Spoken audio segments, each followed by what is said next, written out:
Hey everyone, welcome back to this channel. This is yet another installment of Revolutions, the ongoing diary of my spins. And I hope you're well and that you'll find something to enjoy in this video. Thank you for your feedback on the previous video. Some people seem to enjoy me showing some classical music.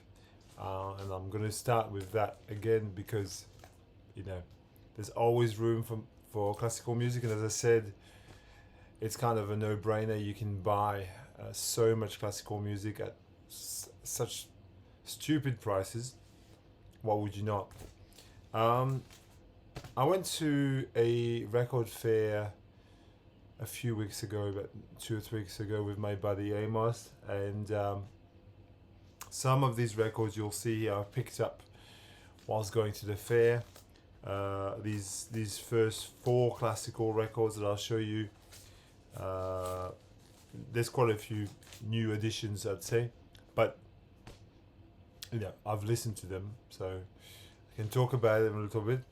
I'm going to start with this. I've picked up yet again another version of my favorite classical piece, which is the Cello Concerto by Dvorak, which to me is absolute perfection.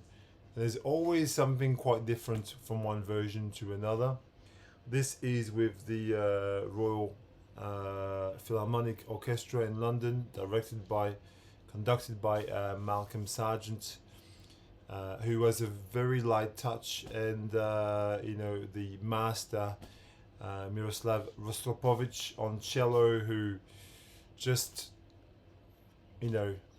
illuminates the whole performance with his it's just the moment where he has to play solo in the piece. There you can see the clarity and the intricacies of his playing, and I'm no expert, but I've got about 10 versions of this, and I love it. I just think it's the best. It's the most rousing, most delicate classical piece you can think of. This one also is an absolute stunner. This record too. This is Staroslav Richter playing Sergei Rachmaninoff, so we have Russian excellence there all the way. And this piano concerto, which is piano concerto number 2 in C minor, is one of the great piano concertos, full stop. This is absolutely, again, I'd say, I was talking about the cello concerto. This is probably its piano equivalent in terms of like magnitude, and sounds beautiful. I mean, everybody always, bags Deutsche Grammophon for having records that don't sound as good as they could, but I beg to differ. This sounds really, really good.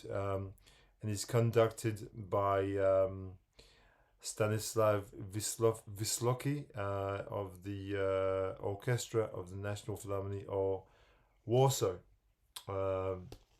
Amazing, and this got awarded the jury prize for so it's a mark of quality, perhaps you would say. Here is an absolutely beautiful series of piano quintet and trio by Shostakovich, again another great Russian master. This is beautiful. A piano quintet in G minor and a piano trio number 2 in E minor, and these are done by the Borodin trio,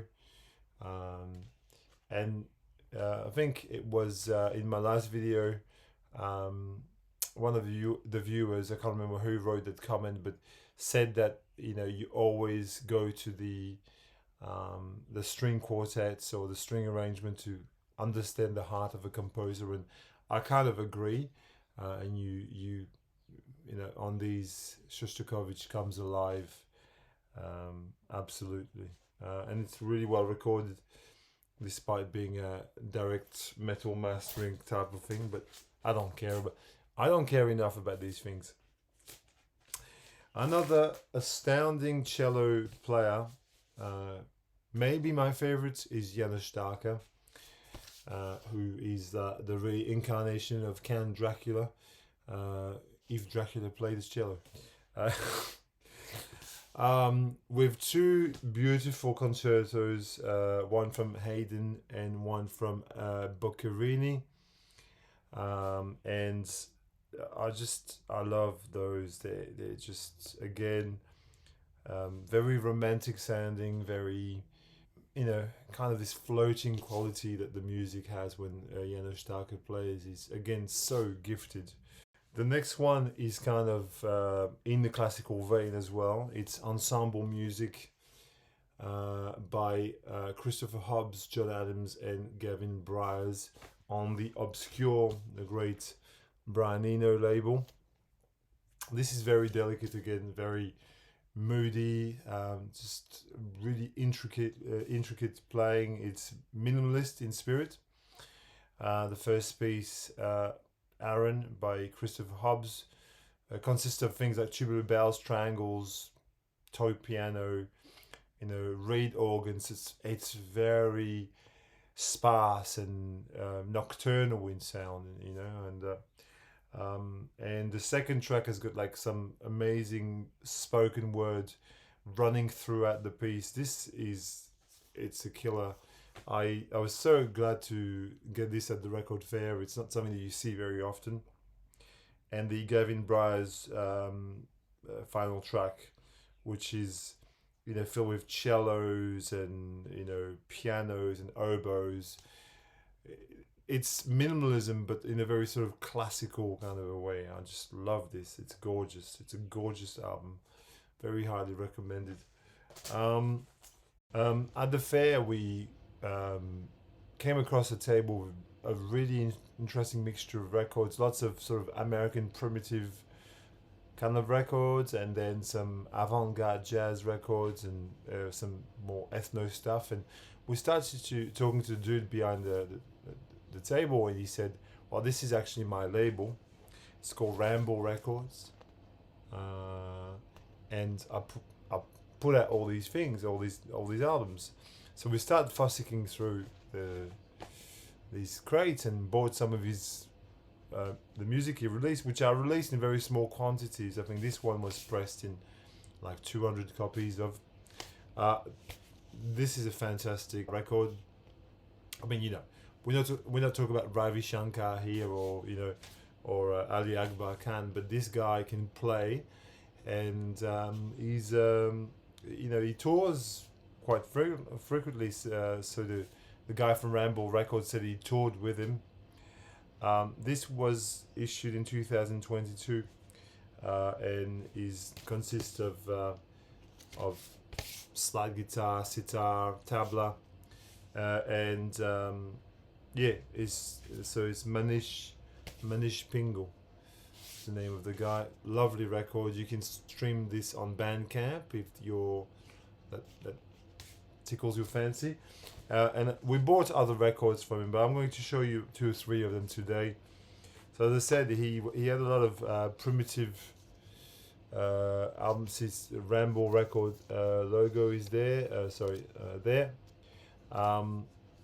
This is called Inside the Outside, and it's a collection of experimentations in American primitive guitar.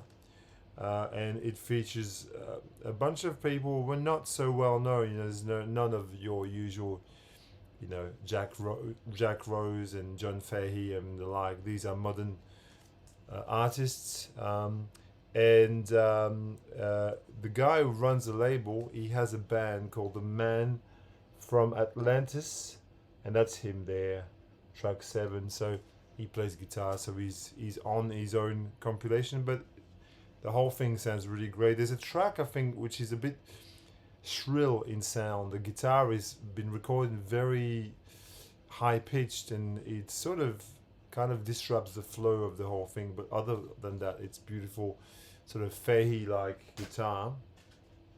And I also bought this from him, which is American primitive guitar with a touch of psychedelia, solo acoustic and electric guitar. There's a bit of post rock in there, like if you could imagine solo post rock. Duncan Park, Invoking the Flood. This guy is from South Africa. This was recorded, in South Africa, and Invoking the Flood. And this CD, there's only like 100 of these made, which that's cool, you know. So Mike from Ramble Records, it's just your records. You know, if you happen to watch this, I gave him the name of this channel actually. If you happen to watch this, thank you. That I love your label. It's wonderful. I was watching El Bicho Feo, Dave Swain he lives in which state does he live in? Albuquerque, New Mexico, maybe somewhere there. And he's a friend of Chris Cole. Hello, Chris Cole, if you're watching. And he was showing this record in one of his cheap heats, and it sort of prompted me to pull it out. It's Morning Glory. That's a killer record, really. It's dominated by the guitar of Serge Ribdahl, the great Norwegian master, but I reckon like even John Sermon on this is killing it. It's a very, very cool record, and it's not a very expensive one. 1975 or so. Very, very cool jazz fusion record, I would say. And so it sort of makes me just go in my shelves and pull out things like these, which that's a classic. That's an early, I'll say it, an early VC classic. You know, when we 12 years ago, when we all sort of like responded to each other, and you had people like Derek Higgins who would pull out records like these and blow our minds. There you go, Benny Maupin, The Jewel and the Lotus on ECM. One of the very first ECMs, 1043, with Herbie Hancock and Billy Hart and Charles Sullivan on trumpet. It's really a Mwandishi type record, but much more experimental. It's a free jazz, avant-garde jazz record too. So if you've never heard of this, get your mind blown. I picked up the very latest Greg Foyt record, which he teams up with Gigi Marcin, the Italian ambient wizard. If you've never heard Wind by Gigi Marcin, I strongly encourage you to stop this video and listen to Wind, especially track 1. Your mind will be suitably blown. This is Dolphin. So this is a mixture between a sort of light jazz funk fusion and ambient music.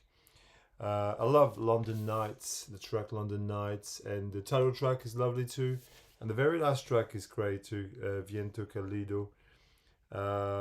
It's got Moses Boyd on drums there, which you would know from if you follow the UK jazz scene. This just came out recently and I just couldn't resist. It's beautiful inside and out. It's just a lovely record. I also picked up the newest Arthur Russell piece. I'm a fan and I love, Word of Echo and, Another Thought, which is a masterpiece. And I just thought I'll just pick this up. I must say, though, I'm going to be very brutally honest, but this is to me it's just okay to me. It doesn't sort of like, it's not a patch on his actual proper recordings.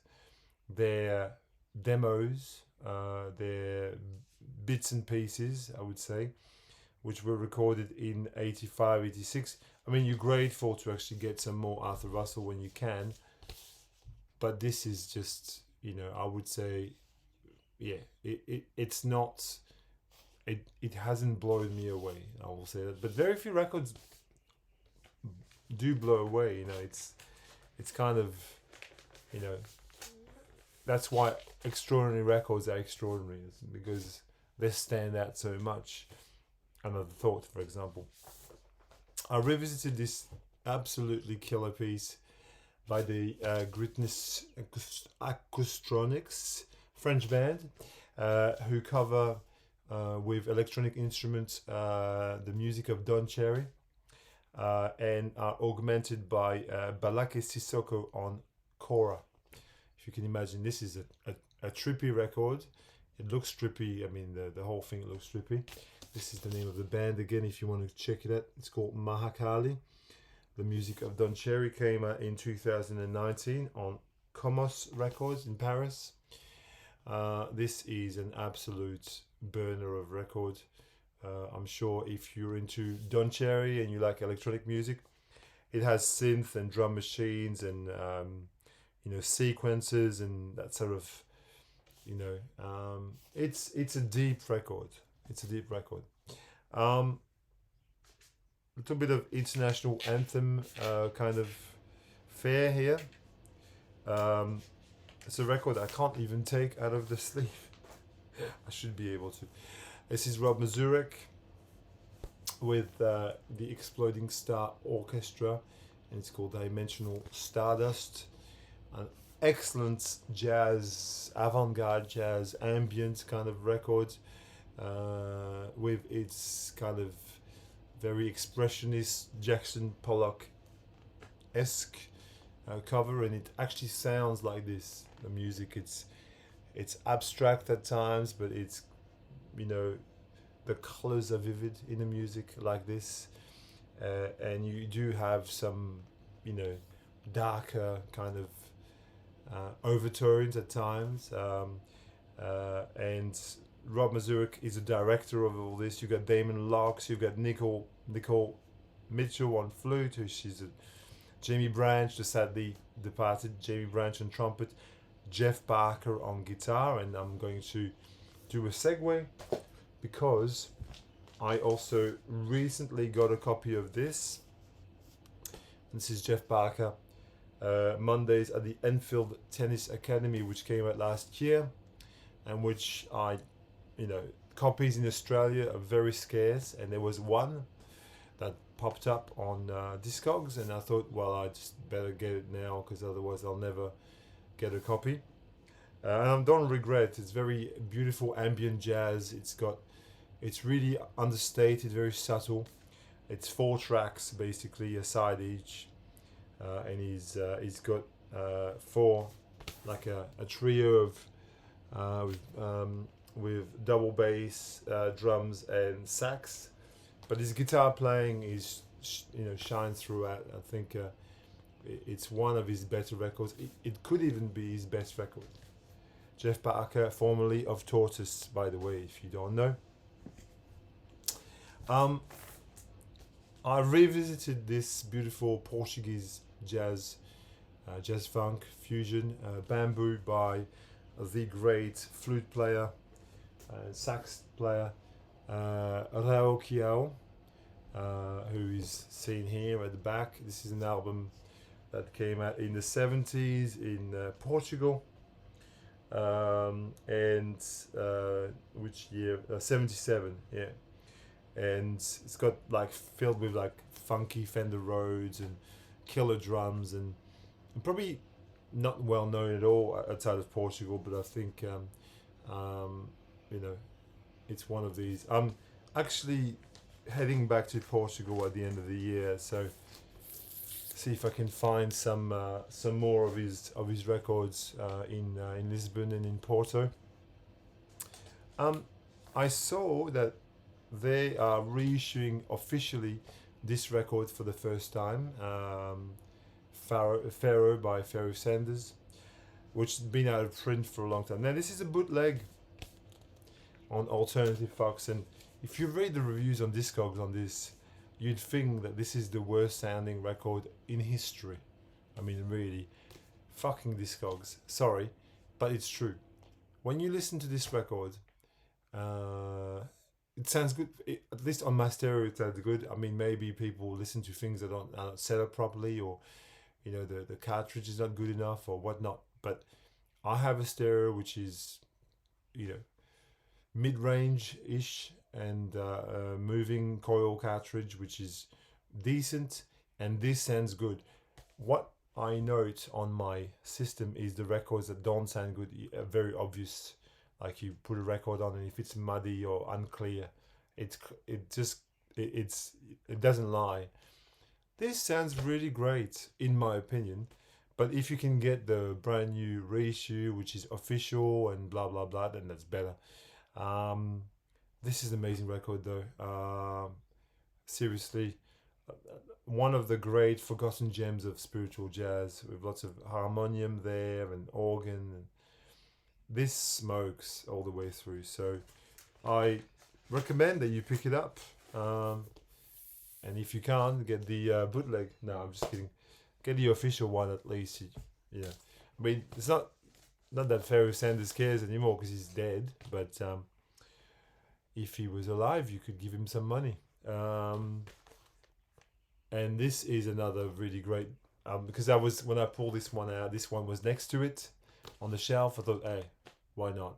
Journey to the One, a really great sort of sprawling epic. My copy is Speaker's Corner, which is really no Pure Pleasure. Sorry, is Speaker's Corner and Pure Pleasure the same company?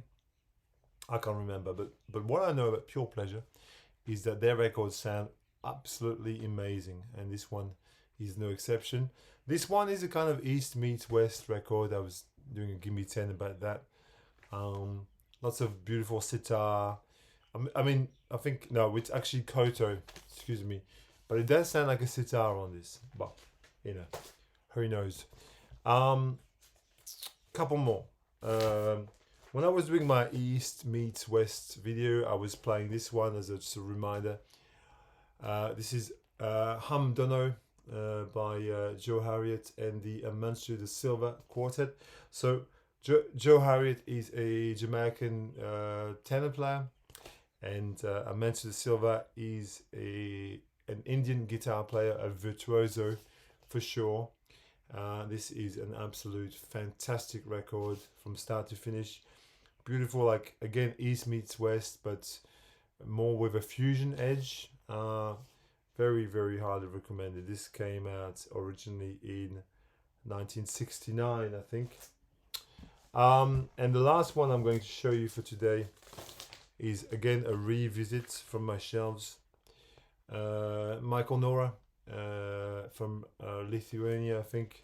The Call, the Michael Nora Quartet on MPS. And it's a great vibes and Fender Rhodes duet. With obviously you've got Eberhard Weber on bass, you know he's a master, and Journey on drums. But then you've got Michael Nora and Wolfgang Schutter. So those two, they play Fender Rhodes and vibes, and it's killer. It's a killer record. All right, I'm going to stop here because, you know, that's enough. I hope you enjoyed something, a little something. Who knows?